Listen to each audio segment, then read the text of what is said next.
Hello' guys, মই আজি ওলালোঁ আমাৰ গহপুৰ কেন্দ্ৰীয় ৰঙালী বিহুৰ সন্মিলনৰ আজিৰ প্ৰথম দিন। এই প্ৰথম দিনৰ কাৰ্যসূচী আমাৰ শোভাযাত্ৰা আৰম্ভ হ'ব আৰু এই শোভাযাত্ৰাত আমাৰ গহপুৰৰ বিভিন্ন সাংস্কৃতিক দলসমূহ ইতিমধ্যে নিমন্ত্ৰণ কৰিছে। ইতিমধ্যে এই সাংস্কৃতিক দলসমূহ উপস্থিত হৈছেগৈ, আমিও উপস্থিত হ'লোঁগৈ। এই অনুষ্ঠান ভাগত অংশগ্ৰহণ কৰিবলৈ পাই নিজকে বহুত ভাল লাগিছে। আমি টাই আহোঁ সাংস্কৃতিক দল হিচাপে অংশগ্ৰহণ কৰিছিলোঁ।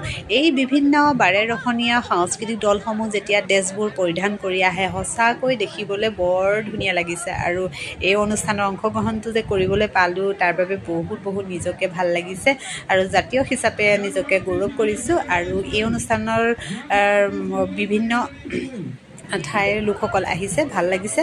আৰু প্ৰখৰ ৰ'দক নেওচি যেতিয়া আমি ৰাস্তাৰে খোজকাঢ়ি গৈছোঁ, সেই অনুভৱটো অহা নাই, ভাল লাগিছে। আৰু গহপুৰ কেন্দ্ৰীয় ৰঙালী বিহুৰ সাংস্কৃতিক অনুষ্ঠানৰ মুখ্য আকৰ্ষণ হ'ব আমাৰ সান্নিধ্য বয়া, তেখেতে 12 তাৰিখৰ দিনা আহিব। আৰু ইতিমধ্যে সেই অনুষ্ঠানটো চাবলৈ আপোনালোক সকলোৱে আহিব বুলি আশা কৰিলোঁ। ধন্যবাদ। ৰং বয় বয়।